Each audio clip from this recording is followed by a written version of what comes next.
right, so in this video, we're going to talk about the Groove Synthesis Third Wave. This is a very exciting synth that debuted about 6 months back. I was fortunate enough to join on the beta team in pre production. And so I've had a good chance over the past 6 months to really explore all the features of this synth. And it's truly become one of my favorites in my studio. There's three sort of separate synth engines that make it really unique. So, first off, it's a modern version of the classic PPG wave synth from the 1980s. It has three wavetable oscillators that have all of the sort of nuances and peculiarities of how the PPG wave sounded.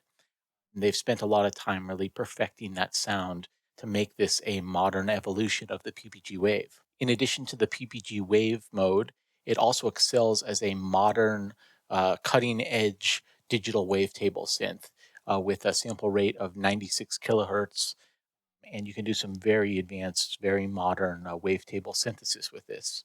The third area of expertise of this synth is as a hybrid analog subtractive synthesizer.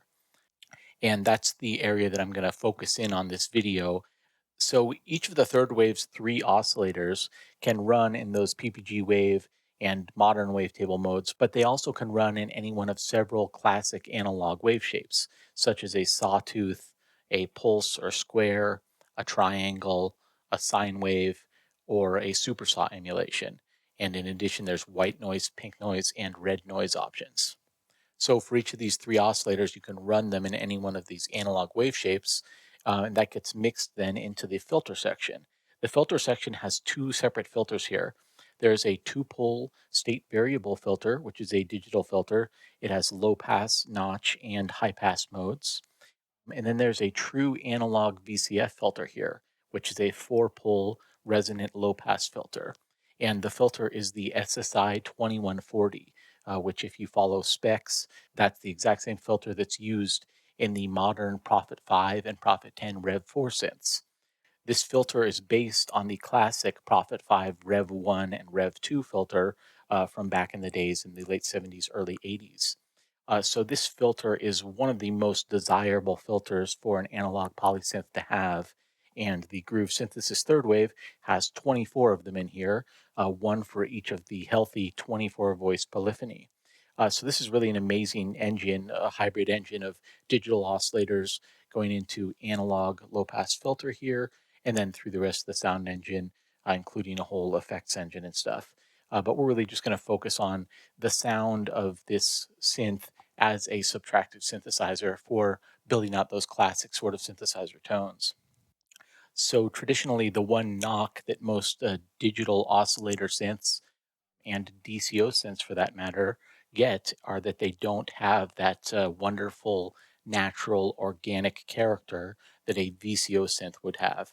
But by implementing some strategic voice offsets for all the parameters in the oscillator, filter, and envelope sections, modern digital and DCO synths and even some VCO synths can benefit, giving them that classic organic style character.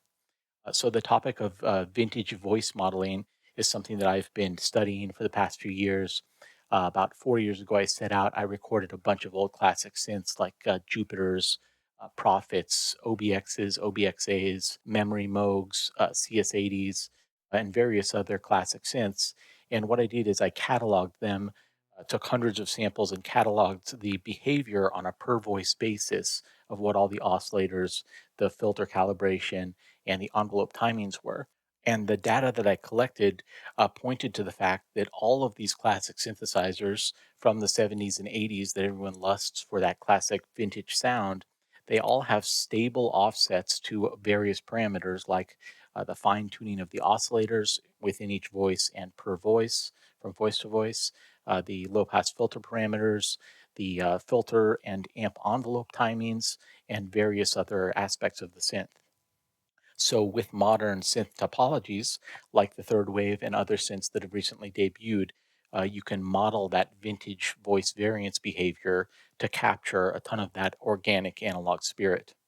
And shortly after I published my findings on the voice component modeling website, Sequential debuted their vintage knob with the Prophet 5 and several subsequent synths. which does this exact same type of stable curated offsets to various voice parameters. And also, I was asked by Arturia to join the Polybrute beta team, and I helped with their firmware 2.0, helped to curate their new analog accuracy controls for Polybrute. So, upon joining the beta team for the third wave, one of the items that I promised I would do was give a deep analysis of how this sort of vintage voice modeling could be implemented on the third wave. And I went back and forth with Bob and Andrew at Groove Synthesis over several months, and we sort of worked out what the best implementation for this synth is.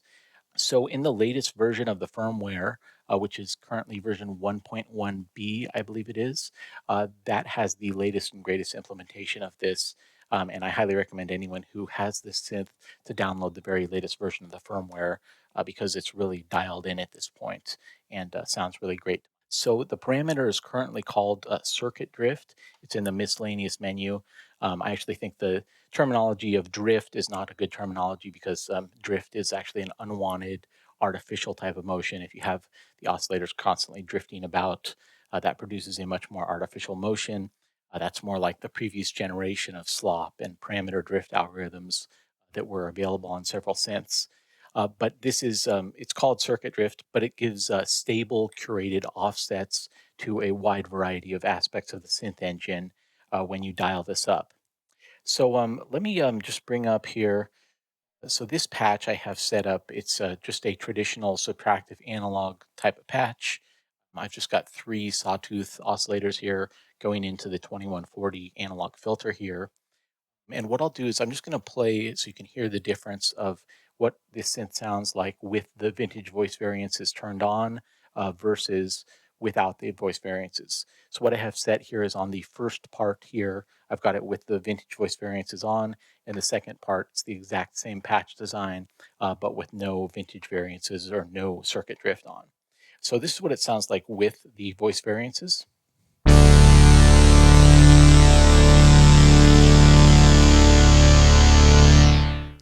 And this is without. So again, with.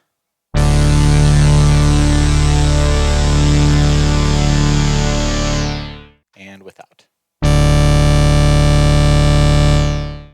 So as you can hear there, there's a huge difference in the sound. With the voice variances, you're hearing slight offsets to each oscillator within each given voice and from voice to voice. And all of these offsets have been strategically curated to minimize dissonance within a given voice and differences between consecutive voices. In addition to the small offsets for each oscillator, there's also per voice offsets for low pass filter characteristics like cutoff and resonance.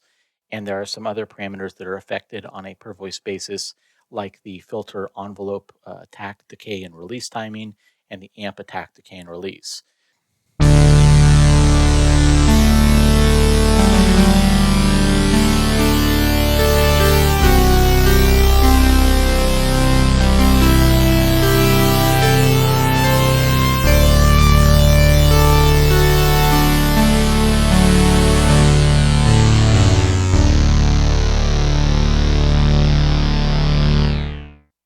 So without the voice variances turned on, it's just a much more static sound, a much more harsh sound, or you could just say a much more technical sound, where when I hit these notes, all of the oscillators are perfectly in tune. The low pass filter is very well tamed from voice to voice, and there's no variances to the envelopes as they are digitally generated.